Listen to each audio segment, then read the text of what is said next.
ಬಿಹಾರ ಚುನಾವಣೆ ಹತ್ರ ಬರ್ತಾ ಇದೆ. ಬಿಹಾರ ಮತದಾರರ ಪಟ್ಟಿ ಪರಿಷ್ಕರಣೆ ವಿರೋಧಿಸಿ ಒಂದು ಕಡೆ ಪ್ರತಿಭಟನೆ ಕೂಡ ನಡೀತಾ ಇದೆ. ಸಂಸತ್ ಭವನದ ಬಳಿ ವಿಪಕ್ಷಗಳಿಂದ ಈಗ ಪ್ರೊಟೆಸ್ಟ್ ಮುಂದುವರಿತಾ ಇದೆ. ಬಿಹಾರ ಮತದಾರರ ಪಟ್ಟಿ ಪರಿಷ್ಕರಣೆ ವಿರೋಧಿಸಿ ಪ್ರತಿಭಟನೆ. ಸಂಸತ್ ಭವನದ ಬಳಿ ವಿಪಕ್ಷಗಳಿಂದ ಮುಂದುವರಿದಂತಹ ಪ್ರೊಟೆಸ್ಟ್ ಇದು. ಚುನಾವಣೆ ಆಯೋಗ ಕೇಂದ್ರದ ನಡೆಯನ್ನ ಖಂಡಿಸಿ ವಿಪಕ್ಷಗಳು ಕಿಡಿಕಾರ್ತಾ ಇದ್ದಾರೆ.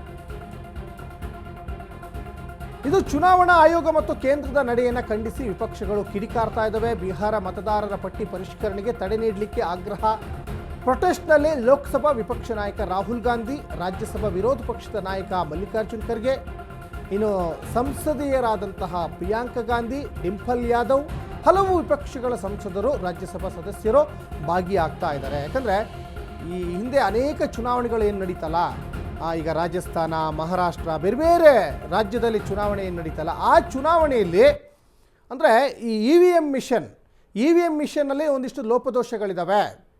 ಇವತ್ತು BJP ಇಷ್ಟು ದೊಡ್ಡ ಮಟ್ಟದಲ್ಲಿ ಗೆಲ್ಲಲಿಕ್ಕೆ ಇ ವಿ ಎಮ್ ಮಿಷನ್ನಿನ ಲೋಪದೋಷ ಅದು ಅನ್ನುವಂತಹ ಒಂದಿಷ್ಟು ಆರೋಪವನ್ನು ಈ ಹಿಂದೆಯಿಂದನೂ ಕೂಡ ಮಾಡ್ಕೊಂಡು ಬರ್ತಾನೆ ಇದ್ದರು. ಯಾರು? ರಾಹುಲ್ ಗಾಂಧಿಯವರು. ಜೊತೆಗೆ ಅನೇಕ ಕಾಂಗ್ರೆಸ್ನ ನಾಯಕರುಗಳು ಕೂಡ, ಇನ್ನು ರಾಜ್ಯ ಕಾಂಗ್ರೆಸ್ ನಾಯಕರು ಕೂಡ ಆಕ್ರೋಶವನ್ನು ವ್ಯಕ್ತಪಡಿಸ್ತಾನೆ ಇದ್ದರು.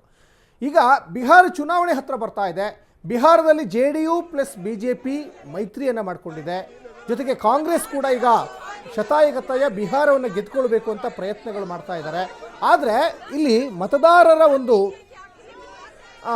ಈಗ ಪಟ್ಟಿ ಪರಿಷ್ಕರಣೆ ಏನಿದೆಯಲ್ಲ, ಇದರಲ್ಲಿ ಒಂದಿಷ್ಟು ಲೋಪದೋಷಗಳಾಗ್ತಾ ಇದ್ದಾವೆ ಅನ್ನುವಂಥ ಆರೋಪವನ್ನು ಸಂಸದ ರಾಹುಲ್ ಗಾಂಧಿ ಒಂದು ಕಡೆ ಆಕ್ರೋಶವನ್ನು ವ್ಯಕ್ತಪಡಿಸ್ತಾ ಇದ್ದಾರೆ. ಸಂಸತ್ ಭವನದ ಬಳಿ ವಿಪಕ್ಷಗಳಿಂದ ಪ್ರತಿಭಟನೆ ಮುಂದುವರಿತಾ ಇರೋದನ್ನು ಕೂಡ ಗಮನಿಸ್ತಾ ಇದ್ದೀರಾ.